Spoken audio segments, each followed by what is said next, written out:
A year earlier, I was convinced that everything in my life was perfectly aligned. I had a stable job, a cozy house, and a wife I had adored from the very first moment we met. If anyone had asked me then, I would have proudly said I was one of the fortunate few, a man who had built a life grounded in love and stability. But now, with the benefit of hindsight, I can see that I was living in an illusion, a fragile structure of glass where I had chosen to ignore the growing fractures. The day that turned my world upside down began just like any other. It was quiet. The scent of fresh coffee drifted through the kitchen, and I could hear Mallory softly humming as she got ready for work. I remember watching her from across the room, quietly taking in the way she pushed a stray strand of hair behind her ear, how she absent-mindedly stirred her coffee while scrolling through her phone. It was such a typical morning, one of those fleeting, everyday moments that seem insignificant until you realize later how much they meant. She kissed me goodbye, just like always, and said she'd be home later, and I believed her without a second thought. But that night, when she still hadn't returned, the first wave of unease washed over me. I sent her a text. No reply. I tried calling. Straight to voicemail. At first, I told myself there was probably a harmless reason. Maybe a late meeting, maybe she'd left her phone on silent. But as the hours dragged on, that faint concern grew into a heavy weight I couldn't shake off. By the time midnight came and went, I was pacing the living room floor. 2 hours later, I found myself sitting in the dark, the only sound being the steady beat of my own heart echoing through the silence. When the clock struck 3, I stopped pretending. Something was undeniably wrong. And then, finally, at 4 in the morning, I heard her car pull into the driveway, followed by the gentle click of the front door. I didn't move. I just sat there, frozen, listening. I heard the distinct rhythm of her heels on the hardwood floor, the soft rustling of her coat. But then, a scent hit me. Cologne. Not mine. Something unfamiliar and sharp. My stomach twisted, but I kept my voice calm as I asked where she had been. She paused just for a heartbeat, but it was enough. That hesitation was loud in its silence. She said work ran late, in a tone so casual it felt rehearsed. She didn't look at me as she walked past and headed straight to the bedroom. I didn't follow. I didn't question her, not yet. Instead, I stayed on the couch, sitting there with my thoughts, listening to the way she moved around as if nothing had changed, as if she hadn't just quietly broken something inside me. That was the moment I understood. I didn't yet realize just how much more pain was waiting ahead. The morning after Mallory's late return, I woke before she did. Not because I had rested, but because I hadn't really slept at all. I'd lain there in the dark, staring at the ceiling, counting each breath she took beside me. She slept soundly, as though the night before had never happened, as if there wasn't a secret hanging between us. I needed to see her face, to catch the truth in her eyes. When she finally began to stir, the morning sunlight was already pouring into the room. She stretched and yawned, giving me a smile just like she had so many times before. But this time, it felt different. Forced. Hollow. She greeted me with a groggy morning, and I replied quietly, watching her every move. I saw the split-second flicker of realization when she noticed I was already awake. There was a flash of hesitation, quickly hidden as she sat up and ran her fingers through her hair. "What time is it?" she asked. "Almost 8, I said. She let out a groan. "Ugh. I'm exhausted. Last night really wore me out." Her tone was casual, like she'd just pulled a late shift, like she hadn't come home at 4 with the faint trace of another man's presence lingering on her. I didn't challenge her. Not yet. Instead, I got up and made us both coffee. We sat at the kitchen table, a picture of routine. She scrolled through her phone, chuckling softly at something on the screen. For a brief second, it felt so normal I almost doubted myself. Almost. Then her phone buzzed with a new message. She subtly turned the screen away from me as she read it, her expression tightening just slightly. "Who's that?" I asked casually. She looked up too fast. "HM? Oh, it's just Ashley. She's asking if I want to do brunch this weekend." Ashley, her coworker. The same name she always used when she needed an excuse. I nodded slowly, pretending to buy it, pretending not to notice the way she gripped her phone tighter, pretending I didn't already know. I let it go, at least for now. But something shifted in me then. This wasn't just a gut feeling anymore. It was something real, and I needed evidence. So later, when she stepped into the shower, I did what I once thought I never could. Picked up her phone. The passcode hadn't changed. That small detail hurt more than I expected. It meant she hadn't even tried to hide things from me. I went through her messages. Nothing out of the ordinary.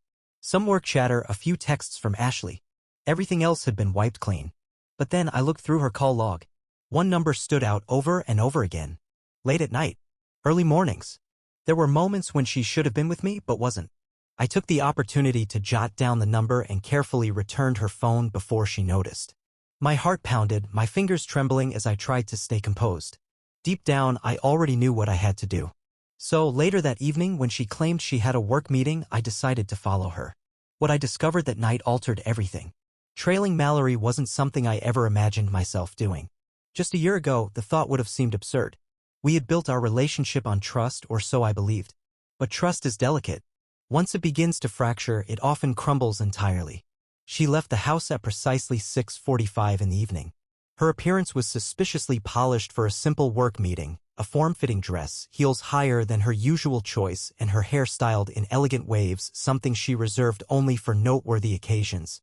I watched from the kitchen window as she backed out of the driveway, her grip tight on the steering wheel like she couldn't wait to reach her destination.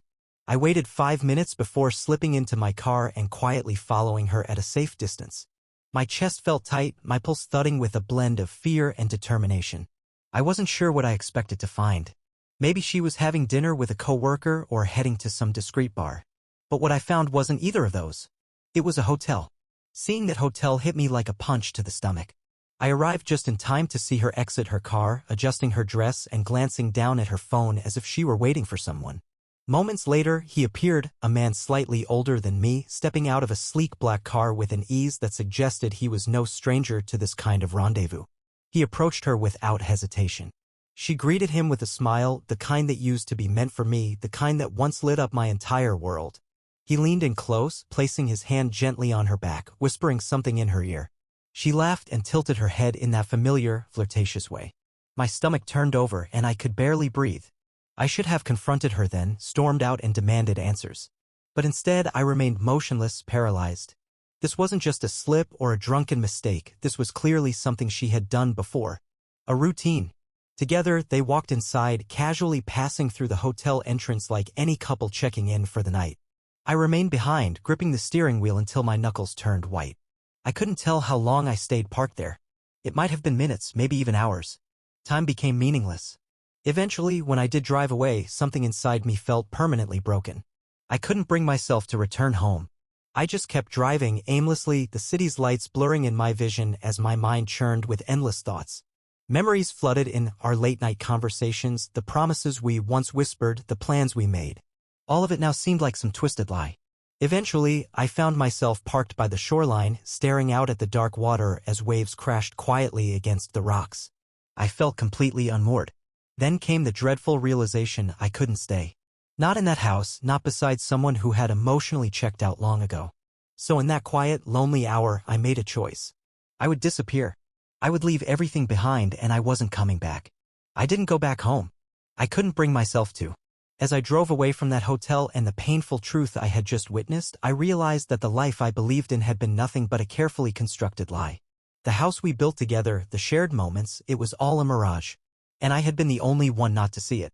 I eventually pulled into an empty parking lot at the edge of town, turned off the engine, and sat in the suffocating silence. My thoughts were a whirlwind, colliding in my mind like waves during a storm. How long had this been happening? How many times had she kissed me goodbye in the morning after spending the night with someone else? Had I just been filling space while she lived a hidden life? My hands clenched the wheel so hard my fingers ached. The heartache, the disbelief, the growing fury, it all felt too overwhelming to contain. I reached for my phone and looked at our last conversation. The messages looked so ordinary. Love you. See you later. All of them lies. I stared at her name, my thumb hovering over the call button. But what would be the point? What could I say? Demand answers? Yell? Cry? The truth had already been laid bare. She had made her choice. There was no undoing it. And then, a darker realization took hold. I had always believed that if I were ever betrayed like this, I'd fight back. I'd stand tall and protect what was mine. But standing there in that moment, I understood something else entirely. I had no desire to fight for something already reduced to ashes. I wanted to disappear from her world entirely, to erase every trace of myself from her memory. I hoped that when she woke up the next morning, she would feel my absence like a weight pressing on her chest, a haunting presence reminding her of what she had lost. I wanted her to be shaken, to spiral into confusion and fear, even if only for a moment, just to feel a piece of the sorrow that consumed me. That's when I made up my mind. I shut off my phone, rolled down the car window, and tossed it into the dark void outside. It vanished instantly into the tall roadside grass. No more messages. No more calls. No way for her to reach out. I drove without a plan or a direction, only consumed by an urgent desire to get as far away as I possibly could. The city slowly disappeared in the rearview mirror, replaced by long stretches of road unraveling into the unknown. The only sound was the low hum of the tires, steady and monotonous, a stark contrast to the storm raging in my head. Eventually, fatigue crashed over me. I pulled into a small roadside motel, the kind that carried the scent of old cigarettes and forgotten stories. The person at the front desk didn't even glance up when I paid in cash. No ID, no questions, just a key and a room that looked like it hadn't changed in decades. There was only a creaky bed and a television that buzzed more than it played. Sitting on the edge of the mattress, I caught a glimpse of my reflection in the mirror across from me. The face staring back was almost unfamiliar. I had abandoned everything. My home, my job, my entire existence. And it was only now, sitting in that stale, quiet room, that the reality of what I'd done started to sink in. I was completely alone. Yet somehow that solitude felt better than staying behind. Lying back, I stared up at the stained ceiling, listening to the rattling hum of the ancient air conditioner. I told myself I'd figure things out in the morning, but I had no idea this was just the beginning. The growl of an engine outside my window pulled me from sleep. For a moment, I couldn't remember where I was. The unfamiliar mattress, the faded yellow curtains, and the distant sound of a television through the thin walls all felt strange, disconnected. Then it hit me. I had walked away from everything. There were no new messages lighting up my screen, no emails demanding my attention, no calls from Mallory. I had severed every tie with one reckless, deliberate move. And now I was left with the task of figuring out what came next. I shuffled into the small bathroom and splashed cold water on my face. The reflection in the cracked mirror was jarring. Bloodshot eyes, clenched jaw, and a hollow stare met me. I barely recognized the man standing there. He wasn't the same one who had kissed his wife goodbye just days earlier. That version of me had been clueless, blind to the truth unraveling right in front of him. I reached for my wallet and counted the remaining cash. It wasn't much. I couldn't risk using my bank account. Mallory could trace that. If she hadn't realized I'd disappeared yet, she soon would. And I wanted her confused, wondering where I had gone. So, where does someone go when they've erased themselves? I tossed my things back in my bag, walked out of the motel, and drove. No set path, no map, just a journey deeper into the spaces that fill the gaps between cities, the places no one ever really sees. By nightfall, I arrived at a tiny town that barely registered on the map. It was the kind of place where the gas station doubled as a grocery store, and the only diner shut its doors before the sun went down. It was exactly what I needed. I checked into another rundown motel. The woman behind the counter gave me a quick look, like she sensed I didn't belong, but said nothing. I handed her cash and took the room key in silence. Later that night, I found a motel notepad in the drawer and started scribbling a list. I needed a burner phone, something untraceable, a job that paid cash under the table, a place to live that didn't look like the set of a horror film. I needed a real plan. It was strange, sitting there at 35, feeling like a teenager running from home. But for the first time in days, something returned, a sense of control. For the first time since discovering Mallory's betrayal, I wasn't reacting. I wasn't trapped anymore in a marriage built on deception. I wasn't playing the part of the clueless husband she thought she could manipulate. I had taken back my freedom. And even though it felt like I was teetering on the edge of a cliff, staring into uncertainty, I didn't feel fear. I felt ready. What I couldn't have known then was that Mallory wasn't finished with me yet. As the days slipped into weeks, I found a new routine, one that felt almost ghost-like. I picked up work at a small auto shop just outside of town owned by an older man named Walter. He didn't care about my past, only that I showed up on time. I rented a cramped studio above a convenience store where the walls were so thin I could hear my neighbor cough.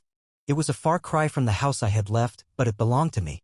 For the first time since I could remember, I had no obligations, no one waiting on me, no responsibilities. And though that should have felt liberating, I discovered something strange about freedom.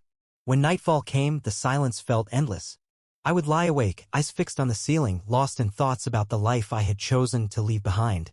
My mind kept circling back to Mallory. Did she even notice right away that I was gone? Or did it take her a couple of days to realize I had vanished?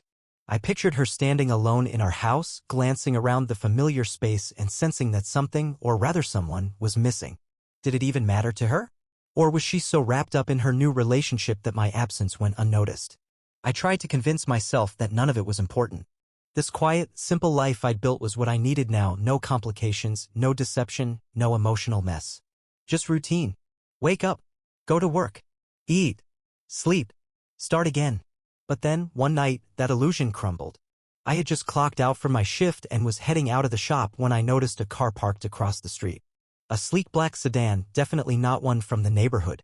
At first, I shrugged it off as paranoia. I'd been jumpy ever since I left, half expecting someone from my past to track me down. But as I made my way toward my apartment, I glanced over my shoulder. The car was still there, engine quietly humming, unmoving, as if watching. A chill crept along my spine. Instead of going straight home, I veered off onto a side street, taking a longer route. A few blocks later, I ducked into a nearby cafe and watched through the window as the black sedan slowly cruised past. Someone was looking for me. I didn't know whether it was Mallory, or worse, him. Maybe I had underestimated how my disappearance might have impacted her. Perhaps she wasn't satisfied with just letting things go. Maybe she needed answers. That night, sleep was impossible. The fear I had buried resurfaced all at once. Every sound outside made me freeze. Each unfamiliar face felt like a threat, like someone sent to pull me back into the life I had so desperately escaped. And the following day, things escalated. I arrived at work expecting the usual uneventful shift, but Walter was already at the entrance, waiting. His normal laid-back attitude was gone, replaced with a rare seriousness. "Hey, kid," he muttered, rubbing the back of his neck. "You've got a visitor." My heart dropped. As I turned the corner, there she was. Mallory. Sitting in the waiting area like she had nowhere else to be. Her appearance had changed, her hair was shorter, and she wasn't dressed in her typical office attire. Instead, she wore jeans and a hoodie like someone who had spent days chasing shadows. Her face looked tired, her eyes hollowed with exhaustion. When she looked up and saw me, a flicker of something relief maybe passed over her expression. Her lips parted, ready to speak. But I didn't let her. I turned around and walked right out of the building. I didn't stop, didn't glance back. I just ran. I bolted past the shop, past the diner where I sometimes grabbed my morning coffee. I didn't slow down until my chest burned and my legs refused to move any further. I found myself at the edge of town, leaning against an old, rusted chain-link fence, trying to calm my breathing. Mallory had found me. The very thing I had tried so hard to escape had caught up to me like a storm. My thoughts were in chaos. Part of me screamed, "Why is she here?" And another part quietly whispered, "Why does it still affect you?" I had built up walls, telling myself she no longer mattered. I had walked away, just like she had the moment she chose someone else. But when I saw her sitting there, worn down from what seemed like a relentless search, something inside me cracked open. I should have kept running. But I didn't. Hours later, I ended up back at my apartment, standing outside the front door like it was a portal to everything I had tried to bury. I had no clue if she was still in town or waiting nearby, hoping to see me again. I almost turned around. Almost. And then I heard her voice, soft but certain. "I knew you'd come back here." I froze on the spot. Mallory sat on the steps in front of my building, her arms wrapped tightly around herself like she had been waiting for a long time. When our eyes met, she stood, slow and cautious, like she wasn't sure if I would run again. "How did you find me?" My voice sounded rough, distant. She hesitated, then answered, "It wasn't easy." It wasn't a real answer, but I didn't push her. I simply stood there, bracing myself for the usual. The apologies. The rationalizations. The desperate need to explain. I had played this scene over and over in my head. I would tell her she no longer meant anything to me. That whatever we once had ended the moment I watched her walk into that hotel with him. But I never got the chance. Because what she said next shattered every script I had prepared. He left me. I blinked, confused. What? She swallowed hard, her voice barely holding steady. He's gone. Left months ago. I tried reaching out to you. I needed to talk to you, but you were gone. I should have laughed. I should have told her none of it mattered anymore. But instead, I just stood there, silent, waiting for her next words to hit like a wrecking ball. She spoke softly, her voice barely above a whisper as she admitted he never truly loved me. Her words lingered in the air, fragile and full of regret. I believed he did. I convinced myself. I don't even know what I believed anymore. She had thrown away everything, chasing after someone who vanished the moment things didn't go his way. I stood there, emotionless. There was no sympathy bubbling up, no lingering bitterness, not even a flicker of satisfaction. Just a hollow quiet inside me. She had made her own choices, shattered what we had in pursuit of an illusion. Now, standing there before me, she looked like a person who had finally come to terms with the damage she had caused herself. "Why did you come here, Mallory?" I asked, keeping my voice even and calm. She met my gaze with a clarity that hadn't been there before. "Because I made a mistake. And I need you to know that." Silence hung between us, thick and unrelenting. Then her voice dropped into a fragile murmur as she said the words I had once longed for but now dreaded. "I miss you. I really do. 12 months ago, hearing that would have unraveled me completely. Today?" The words landed with a dull thud. Meaningless. Back then, her saying she missed me would have meant the world. I would have latched onto it, hoping it could be the spark to rebuild what we once had. But now, as I observed her shifting under the weight of her own remorse, it became clear I felt absolutely nothing. No spark, no nostalgia, no yearning for what we had lost. Just a steady, unwavering peace. I had already moved on. I let the silence stretch longer, letting her sit in it, watching as her eyes scanned mine for some sign, maybe for forgiveness, or affection, or even anger. But she would find none. "You say you miss me," I finally replied, voice steady and level. "Or is it that you miss having someone who genuinely cared?" Her expression cracked. She parted her lips to speak, then hesitated, realizing there was nothing left to salvage. "I was selfish," she confessed, dropping her eyes to the floor. "I didn't appreciate you. And when everything else fell apart, I finally saw what we had, what I lost." I sighed and raked a hand through my hair. "And now that he's out of the picture, suddenly I'm important again?" She shook her head slowly, her voice barely audible. "No. I just needed to tell you the truth. You deserve that much. This wasn't your fault. It was mine. I made a terrible mistake." For a second, I found a strange respect for her honesty. It didn't change anything, of course, but at least she wasn't pleading, wasn't spinning lies to pull me back. She owned what she did. But the moment had already passed. It was too late. "You're right," I said softly. "It wasn't about me. That's exactly why I can walk away from this without a second thought." Her breath hitched, eyes shimmering with unspoken emotions, but she gave a small nod. "I understand." And that was it. No emotional farewell. No dramatic scene. Just a quiet, clean ending. I turned away and started walking up the stairs to my apartment, feeling a weight lift with every step I took. I didn't pause to see if she was still standing there. I didn't need to know.